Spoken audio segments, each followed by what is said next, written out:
Hi, welcome to my kitchen. Today we are making latkes. We're making a regular standard latke, my mom's latke recipe, and then we're going to make a variation that uses some carrots and some beets, some beautiful jewel colors and different flavors. Latkes are really easy.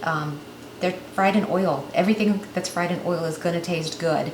So let's start by going over some of the ingredients. So for your basic latke recipe, I've got 2 cups of shredded potatoes.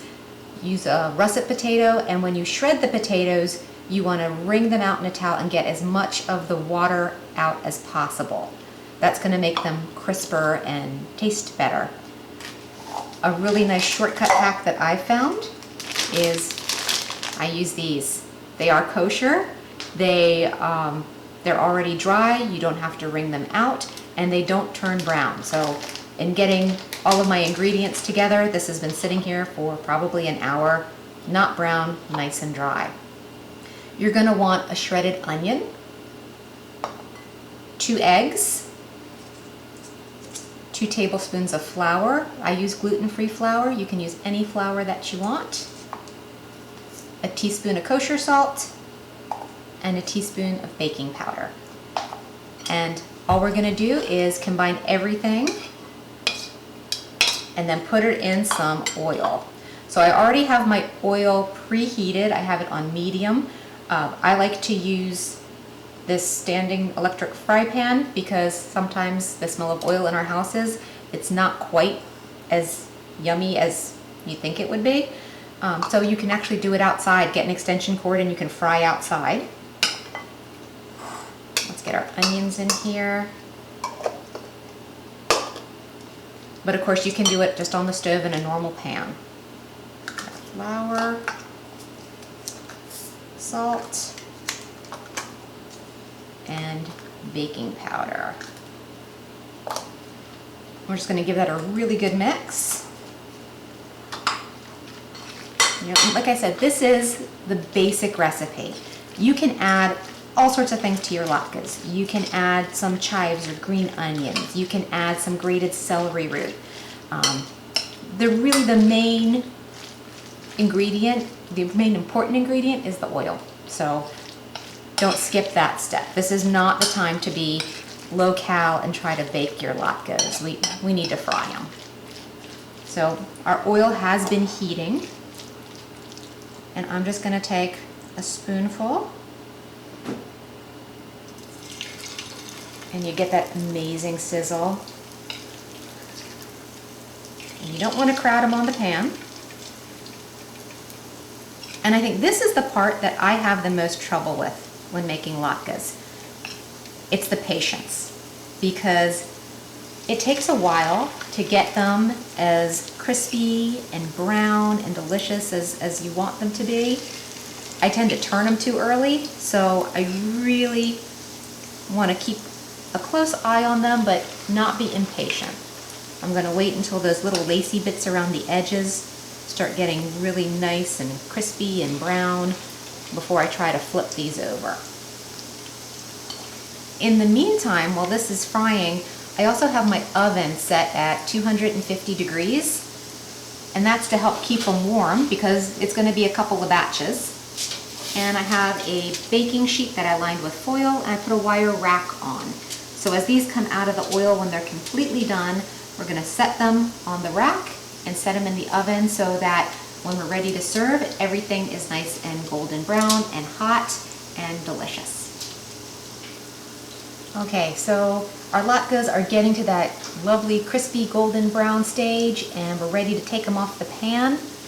I like to put mine on some paper towel to drain first. Let's see if we can get it out here. Oh, these smell so good. So in our family, we have a tradition that the first latke is the chef's. That way you can make sure that you're not going to poison anyone. But I think it's just really because I've been sitting here smelling them and I just can't wait to try them. So I'm going to hit it with a little bit of salt. And Give it a blot with some more paper towels. Get off some of that excess oil. So now this is where that prepared cookie sheet comes in. I'm going to go ahead and, put these right on that wire rack so they stay crisp. And pop these into my preheated oven.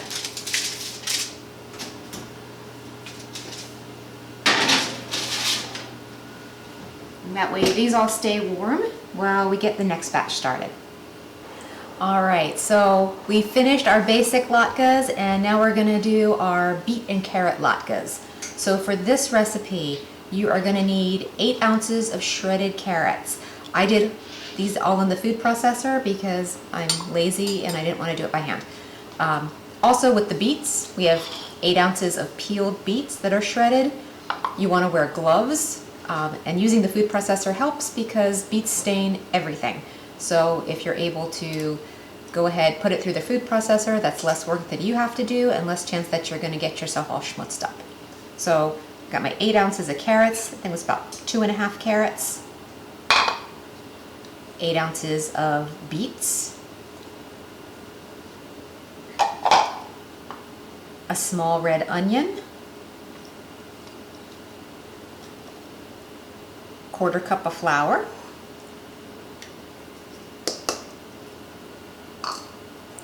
1 teaspoon of kosher salt. 1/4 teaspoon of black pepper. And 2 eggs. Now we're just going to stir this up, and just like our original latkes, we're going to fry these up, and it's just something a little bit different, a little colorful. I think this would be beautiful if you had some fresh parsley or cilantro and wanted to throw it in there. Maybe we'll garnish it with that. Okay, so we're all incorporated and our oil is still hot. So let's go ahead and make some of these latkes.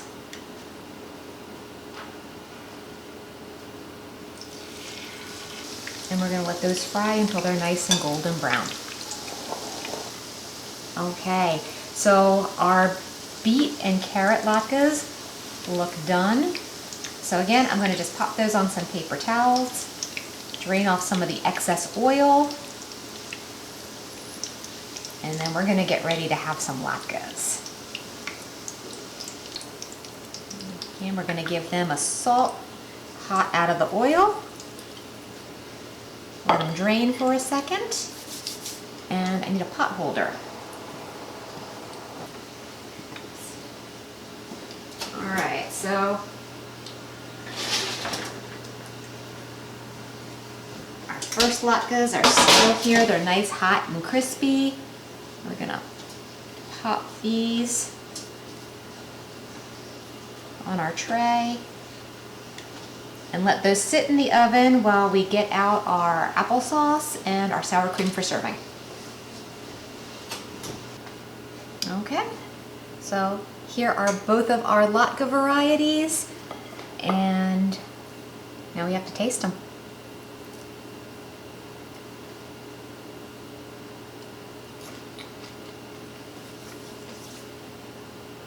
These are delicious with the applesauce. It's a nice sweetness. And of course, we've already tried these. I know they're great. You can put them in some sour cream, some ketchup, some applesauce, whatever you like. Thank you so much for cooking with me. Happy Hanukkah.